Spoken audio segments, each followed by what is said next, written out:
ജോയേലിന്റെ പുസ്തകത്തിൽ നിന്നുള്ള വായന 3-ാം അധ്യായം 1 മുതൽ 21 വരെയുള്ള തിരുവചനങ്ങൾ.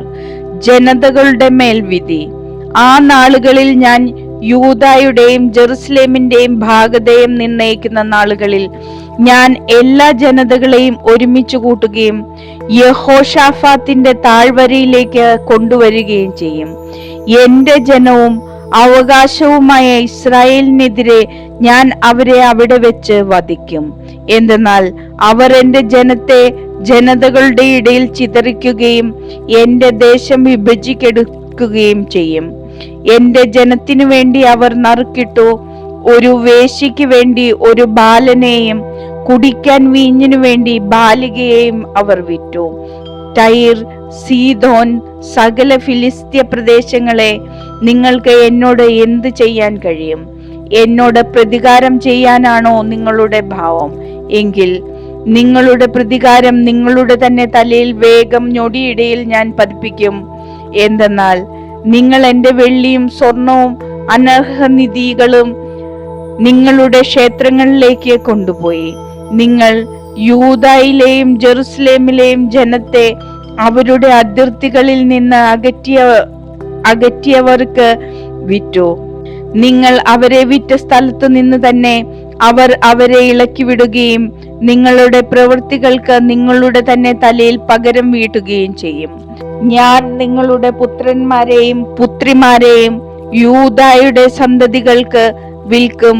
യൂദ സന്തതികൾ അവരെ വിദൂരത്തുള്ള സേബയർക്ക് വിൽക്കും.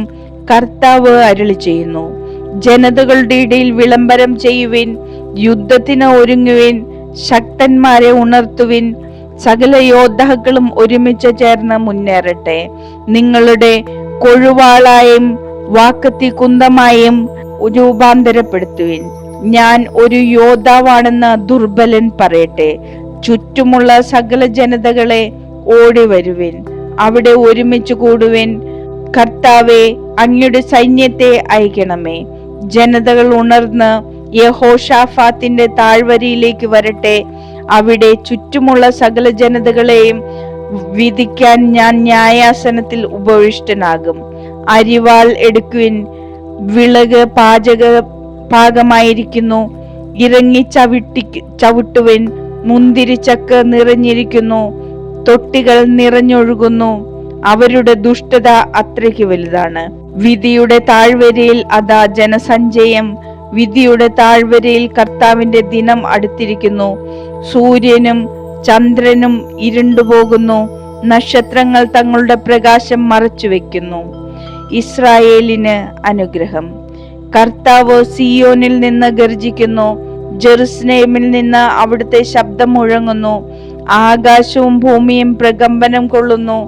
എന്നാൽ കർത്താവ് തന്റെ ജനത്തിന് അഭയമാണ്, ഇസ്രായേൽ ജനത്തിന് ശക്തി ദുർഗം. എന്റെ വിശുദ്ധ പർവ്വതമായ സിയോനിൽ വസിക്കുന്ന നിങ്ങളുടെ ദൈവമായ കർത്താവാണ് ഞാൻ എന്ന് നിങ്ങൾ അറിയും. ജെറുസലേം വിശുദ്ധമായിരിക്കും. അന്യർ ഇനി ഒരിക്കലും അതിലൂടെ കടന്നു പോവുകയില്ല. അന്ന് പർവ്വതങ്ങളിൽ നിന്ന് മധുരവീഞ്ഞ് ഇറ്റുവീഴും, കുന്നുകളിൽ നിന്ന് പാലൊഴുകും. യൂദായിലെ അരുവികളിൽ ജലം നിറയും. കർത്താവിന്റെ ആലയത്തിൽ നിന്ന് ഒരു നീരുറവ പുറപ്പെട്ട് ഷിത്തിം താഴ്വരയെ നനയ്ക്കും. യൂദായിലെ ജനത്തോട് അക്രമം പ്രവർത്തിക്കുകയും അവരുടെ ദേശത്ത് വെച്ച് നിഷ്കളങ്ക രക്തം ചിന്തുകയും ചെയ്തതുകൊണ്ട് ഈജിപ്ത് ശൂന്യമാവുകയും ഏദോം നിർജ്ജന ഭൂമിയാവുകയും ചെയ്യും. എന്നാൽ യൂദായും ജെറുസലേമും തലമുറകളോളം അധിവസിക്കപ്പെടും. അവരുടെ രക്തത്തിന് ഞാൻ പ്രതികാരം ചെയ്യും. കുറ്റവാളികളെ ഞാൻ വെറുതെ വിടുകയില്ല. കർത്താവ് സിയോനിൽ വസിക്കുന്നു.